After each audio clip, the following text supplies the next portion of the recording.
15 अगस्त हमारी देश की आज़ादी का दिन। लेकिन एक सवाल, हमारा देश तो आज़ाद हो गया, लेकिन क्या हमारी सोच आज़ाद हो पाई? हम अंग्रेज़ों की गुलामी से तो छूट गए, लेकिन हमारी सोच कहीं ना कहीं उनकी गुलाम रह गई।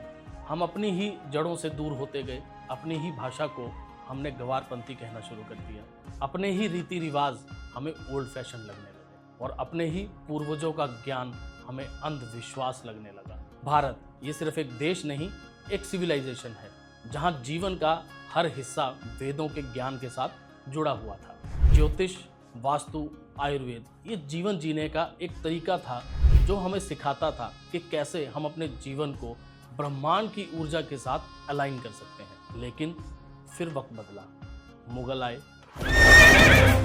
अंग्रेज आए, हमारे ग्रंथों को जलाया गया, हमारी लाइब्रेरीज तक को जला दिया गया और हमें उस ज्ञान से दूर कर दिया गया। जिस देश को दुनिया सोने की चिड़िया कहा करती थी, उसे परमानेंट एक डेवलपिंग नेशन का टैग दे दिया गया और हम दूर हो गए अपनी ही जड़ों से। आज दुनिया के कई हिस्सों में भारतीय ज्ञान को अलग अलग नाम देकर, अलग अलग अप्रोच से, अलग अलग फॉर्मेट से एक्सप्लोर किया जा रहा है, लेकिन हम आज भी अपने ही ज्ञान को अपनाने से पहले वैलिडेशन मांगते हैं। जब वो प्रैक्टिस किसी मॉडर्न नाम के साथ वेस्टर्न कल्चर से घूम के हमारे तक पहुंचती है तो हमें वो वैलिड भी लगती है और हमें वो मॉडर्न भी लगती है। लेकिन जब बात आए अपने कल्चर की तो हम तुरंत उसे अंधविश्वास का नाम दे देते हैं। जैसे हमें अपनी बालकनीज में विंड चाइम्स लगाना तो बहुत पसंद है, जो कि फेंग शुई की प्रैक्टिस है, लेकिन अगर घर में कहीं पर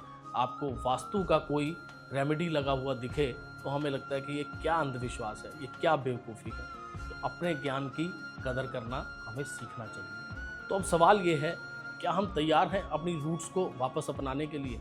वेदम ये सिर्फ एक सोशल मीडिया पेज नहीं, ये एक मिशन है अपने खोए हुए ज्ञान को वापस लाने का। तो इस इंडिपेंडेंस डे मैं साहिल गेरा आप लोगों को इनवाइट करता हूं इस मिशन का हिस्सा बनने के लिए, ताकि आज़ादी हमारे देश के साथ साथ हमारी सोच को भी मिल पाए। जय हिंद, वंदे मातरम।